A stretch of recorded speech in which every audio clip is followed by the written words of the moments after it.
नमस्कार. मी भगवंत कुलकर्णी. परखड सत्य यूट्यूब चॅनलमध्ये तुमचं सगळ्यांचं खूप स्वागत आहे. आजचा विषय म्हणजे पवारसाहेब, आता तरी सुनेत्रा वहिनींना स्वीकारा. आज जी बातमी आलेली आहे त्या बातमीमध्ये आज का काल आजच बातमी आलेली आहे की दिल्लीमध्ये कोणतरी एक उत्तर प्रदेशचा माणूस आहे, त्यांनी नोटीस पाठवलेली आहे पक्षाला, म्हणजे घड्याळाला, अजित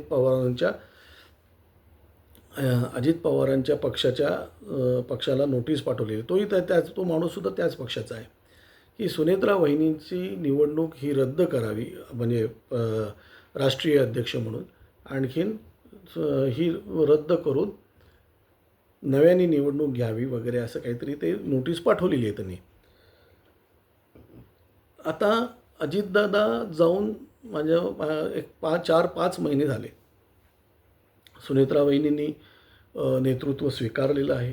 नेतृत्व स्वीकारून त्या काम पण चांगलं करत आहेत. त्या दादांसारख्या खडाखड बोलत नसतील, पण जे काही काम आहे ते एकदम सायलेंटली छान व्यवस्थित काम करतात. म्हणजे ते शिकत आहेत, त्या नवीन आहेत आणि त्याच्यातच तो दादा गेल्याबरोबर पवारसाहेबांची जी आग पाखड झाली विलिनीकरणाच्या संदर्भामध्ये, की अजितदादांचं असं होतं आणि तसं होतं, पण यांनी व्यवस्थितरित्या ते हाताळलं. आणखीन ते कारण विलिनीकरण केलं असतं तर पवारसाहेबांनी सुनेत्रा पवार किंवा पार्थ पवार यांना कधीच वरती येऊ दिलं नसतं. आणि आज सुनेत्रा पवारांच्या जागी तुम्हाला सुप्रिया सुळे दिसल्या असत्या उपमुख्यमंत्री म्हणून महाराष्ट्राच्या. तर त्यामुळे पवारसाहेबांनी अनेक प्रकारे सुनेत्रा वहिनींना ट्रॅप करण्याचा प्रयत्न केला. त्यांचे सगळे बोलबच्चन बोलायचे. पवारसाहेबांचा तो दुसऱ्या दिवशीचा जो शपथविधीचा जो हे होता तो त्यांची जी सकाळी प्रेस कॉन्फरन्स घेऊन जी त्यांनी आग पाखड केली, ती एकदम की त्यांचा म्हणजे पायाखालनं सतरंजी काढल्यासारखं त्यांची पोझिशन झाल्या कारणामुळे ते खूपच नर्वस झाले होते आणि चिडले होते ते. आणि शेवटी ते पवारसाहेब असा डाव सोडणार नाहीत ते. आणि त्यातून स्वतःच्या कन्येला वरती आणण्यासाठी ते काहीही करू शकतात पवारसाहेब.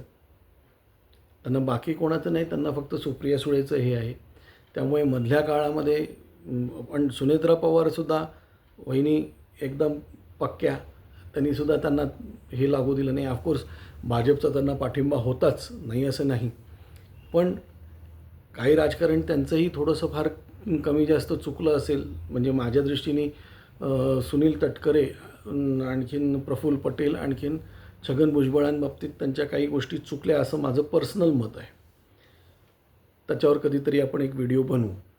पण आजच्या याच्यामध्ये हा जो माणूस उठून त्यांनी जे नोटीस पाठवलेली आहे, ही याच्यामागे पवारसाहेबांचंच हात आहे. कारण पवारसाहेबांना कुठल्याही परिस्थितीमध्ये सुनेत्रा पवारांना अस्थिर करायचं आहे. अहो, त्या बाईशी काय लढतात? आत्ता तिचा नवरा गेलेला आहे आणि भारी भक्कम तुम्हाला पुरून उरणारा तिचा नवरा अजितदादा आत्ताच गेलेले आहेत. मुलं आहेत तिची आणि ती हे एकटी आहे म्हणून तुम्ही तिला अशा वेगवेगळ्या पद्धतीने तुम्ही त्यांना त्रास देणार आहात. पवारसाहेब, कधीतरी तर तुम्ही पॉझिटिव्ह राजकारण करा. नका सुनेला छळूत. विलीन होऊन तुम्ही त्यांना जगू देणार नाहीत सुखाने. पवारसाहेब, तुम्ही कसं घड्याळ नष्ट होईल आणि तुतारी वाजेल एवढंच बघाल. त्यामुळे आज सुनेत्रा वहिनी आणि पण एक लक्षात घ्या पवारसाहेब, सुनेत्रा वहिनींना भक्कम पाठिंबा भाजपचा आहे. त्यामुळे सुनेत्रा वहिनींना तुम्ही कितीही छळायचा प्रयत्न केला तरी ते डाव तुमच्यावरच उलटणार आहेत.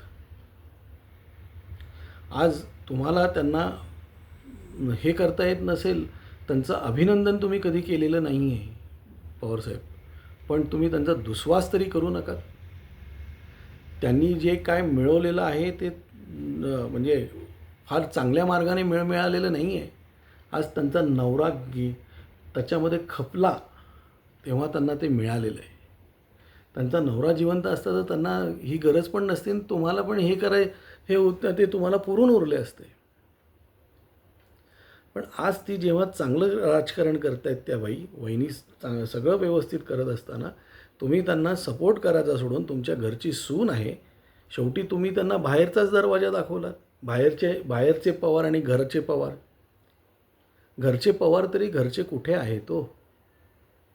आज तुम्ही तुमची नात भाजपवाल्याला दिली का? म्हणजे तुम्ही केलेलं ते राजकारण, बाकीच्यांनी केलं तो व्यभिचार. असं होत नाही पवारसाहेब. त्यामुळे आता तरी त्या सूनबाईंना व्यवस्थित राज्य करू द्यात. तुम्हाला तुमचं काय करायचं आहे ते तुम्ही करा. पण त्या एक लक्षात घ्या पवारसाहेबांना ह्या अशा बायकांचे तळतळाट जबरदस्त लागणार. मनातून ते बाई काय आनंद होत असेल का तिला? आणि तुम्ही जे काही राजकारण करतात हे काही जगाला न कळण्या इतपत राजकारण आहे. न कळण्या इतपत बावळट आहेत लोक. आज आपल्या आयुष्याच्या 90कडे तुम्ही जात असताना आता तरी काहीतरी चांगलं करा. कधी आयुष्यात तुम्ही तसं कुठलं चांगलं केलेले 5 कार्य मला माहिती नाही आहेत.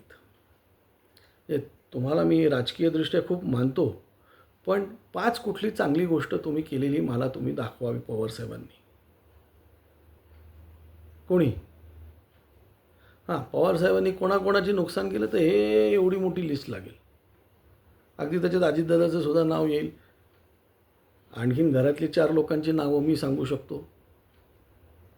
त्यामुळे पवारसाहेब आता तरी सुनेला व्यवस्थित राज्य करू द्या. आज एवढंच.